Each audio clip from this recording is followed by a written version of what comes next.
Good morning students, welcome back to English Grammar class 7th. In today's video, we'll start with chapter number 22, words that often confuse. It is on page number 211. So, let us see words that often confuse. मतलब कुछ ऐसे अक्षर, ऐसे words जो हमें हमेशा क्या करते हैं, confuse कर देते हैं. सुनने में तो एक जैसे लगते हैं, बोलने में भी एक जैसे लगते हैं, बट उनका मीनिंग अलग है. ठीक है, तो इसका पहले डेफिनेशन देख लेते हैं. There are many words in English language which sound something similar. मतलब कि कुछ ऐसे इंग्लिश में लैंग्वेज में वर्ड्स हैं जो साउंड क्या करते हैं, सिमिलर, एक जैसे आवाज़ आती है उनकी, सुनने में एक जैसे हैं. When we speak but they are different in meaning and pronunciation. पर उनका मीनिंग भी अलग है and pronunciation also. These words are often confused. इन words को हम क्या बोलते हैं, confusing words. So let us see. Study the pair of words that often confuse. ठीक है, फर्स्ट देखेंगे accede to, जिसको हम कहते हैं को स्वीकार करना, किसी चीज़ को स्वीकार करना, that is accede to. Exceed मतलब किसी लिमिट से एक्सीड हो जाता है, मतलब कि से अधिक, किसी चीज़ से अधिक. Second is affect and effect. एक ए से है, एक ई से है. अफेक्ट होता है मतलब किसी चीज़ का से प्रभावित होना. इफ़ेक्ट होता है किसी चीज़ का प्रभाव, कि उसका क्या इफ़ेक्ट हुआ है.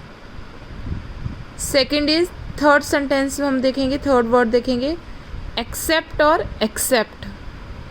फिर एक एक्सेप्ट है ए से है, एक एक्सेप्ट है ई से. ऊपर वाला जो एक्सेप्ट है उसको कहते हैं हम किसी भी चीज़ का एक्सेप्टेंस करना, मतलब स्वीकार करना. एक्सेप्ट होता है कि इसके अलावा, इसके सिवाय. Next is fourth sentence is advice and advice. दोनों बस फ़र्क क्या है, सी और एस ई का. एक ऊपर वाला जो एडवाइस है वो होता है सलाह.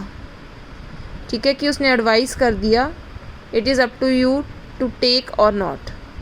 नीचे वाला जो एडवाइस है एस ई वाला है वो होता है सलाह देना.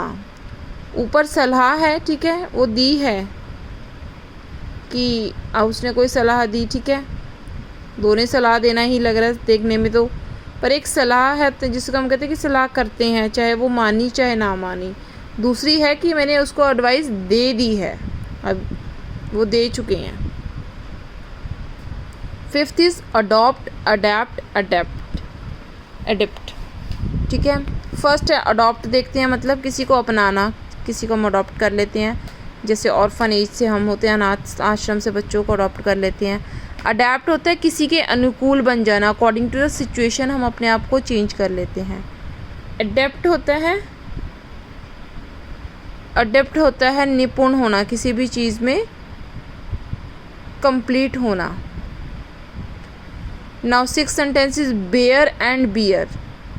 एक बेयर होता है जो किसी का नंगे पाँव जैसे होता है. इसमें लिखा ना he walked around with bare feet, मतलब वो वहाँ घूम रहा था क्या, नंगे पाँव. बेयर विदाउट, जिसको आप बेयर को बोल सकते हैं कि विदाउट. बेयर मतलब होता है एक दूसरा बियर है जिसको आप भालू कहते हो. Seventh is bail and bale. एक बेल है ये गांठ लगाना, नॉट जिसको आप बोलते हो. सेकंड बेल इज़ जमानत, जो कोर्ट में ज़मानत लेते हैं हम किसी के लिए, that is bail, BAIL. My eighth word is birth and berth. एक बर्थ है BIR, एक सेकंड वन इज़ BER. एक बर्थ है ये जो जन्म देना, जब हमारा जन्म होता है उसको हम बर्थ बोलते हैं. सेकंड बर्थ क्या है, दूसरा बर्थ हम कह रहे हैं किसको, जगह देना. बर्थ होती है जैसे वो रेलवे स्टेशन कह रही हूँ मैं, क्या बोलते हैं हम, रेल्स में बर्थ होता है जिसकी हम रिजर्वेशन कराते हैं बैठने के लिए. एक है बिसाइड एंड बिसाइड्स. एस का फर है. एक बिसाइड, ये ऊपर वाला जो बिसाइड है के बगल में, कि आपकी बगल में कौन बैठा है. दूसरा बिसाइड्स है मतलब कि इसके अलावा जो है, इसके अतिरिक्त, एक्सेप्ट की, इसके 10th is child like and childish. Child like होता है बच्चों का सा, कि जैसे बच्चों जैसा है, कि उसका बिहेवियर कैसा है, बिल्कुल ही बच्चों जैसा है। चाइल्डिश मतलब कि कोई बचकाना हरकत जिसको हम कहते हैं कि।